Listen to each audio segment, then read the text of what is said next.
been put up in that echelons of, not saying it the way I want to say it, but you've been put up on that echelons of names that Mayweather seems to be kind of slitting off because, well, maybe you're not that big or you haven't beat that many opponents. What do you say to the fans that actually put you up on that plateau? This is what I say to the fans. You know that I'm always prepared for a fight. You know I train hard, I work hard, and I leave it all in the ring. I get in there with Mayweather. It's going to be an exciting fight. And as you can see, you didn't think I was ready for Devon. I handled him. And you weren't sure if I was ready for Paulie. I handled him. Whoever they put me in front of me, I'm going to get in there and I'm going to do what I have to do. Do you think that label of being Manny Pacquiao sparring partner, has that been lifted from your shoulders? It's been lifted. It's cool to be mentioned, you know, as a sparring partner, but it's also be cool to be mentioned as possibly fighting the guy. So another great opportunity to fight against one of the greatest fighters of our era, and another fight I welcome generously, and if it happens, I'll be ready for that. When it comes to making main event fights like Floyd Mayweather or let's say Manny Pacquiao, they seem to say that it'll work best or make more money with a Mexican fighter. Right now there seems to be an influx of African American fighters making a lot of noise. Like I said, you, Keith Thurman, even though Timothy Bradley lost against Pacquiao, he's still a big name. Even if you can't, let's say get Mayweather or Pacquiao, would you be open to a fight against Timothy Bradley? It does, honestly, man, it doesn't matter who it is. Like you said, historically, Mexicans and black fighters have been, you know, the greater fighters, you know, in boxing. With that being said, I think there's a lot of young black talent out there, and the world is starting to see it. You know, we're all exciting and we all want to fight. We're all hungry, so nothing but great fights in the future, nothing but exciting fights in the future. There's rumor and word that Floyd Mayweather on his next bout in September wants to defend not only his welterweight title, but at the same time defend his junior middleweight title.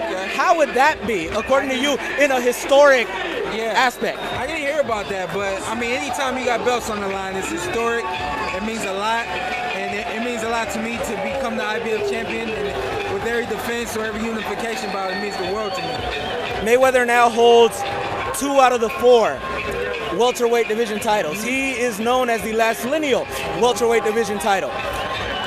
Manny Pacquiao again holds the WBO, you hold the IBF. Fight would be huge, tournament again, top rank, golden boy, but do you think that will ever happen? Do you think a top-ranked fighter will ever fight a Golden Boy fighter without ever going to a purse bid, something that's actually negotiated? I don't know. I think at the end of the day, it should happen. It needs to happen. Boxing is a business more than it is a sport nowadays. It sucks, but that's the life that we live. We understand that. I understand that now. With that being said, if there was anything I could do, I would do it.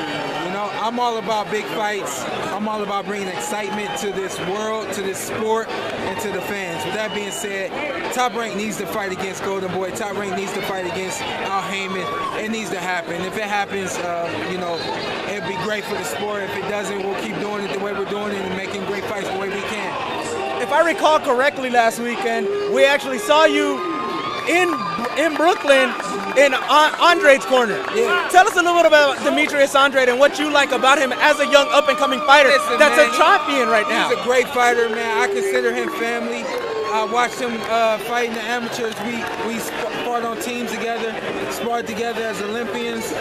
He's an awesome fighter, man. He's an awesome person. I was honored to be able to be there for that fight, and I think we saw a big glimpse of what he has last Saturday, and he's going to show him some more soon. He's one of the big names in 154. Obviously, as a young talent, you have to pick him up properly and correctly. But he's right there in the upper echelons to fight a bigger name. Who do you think would be proper for him next? An Austin Trout? I don't know, man. He's almost like me. You put him in front of him, he's gonna hammer him. Honestly, he's gonna do what it takes. He's a fighter. He's hungry. He's young, and he has everything that it takes to be a champion. For the WBO?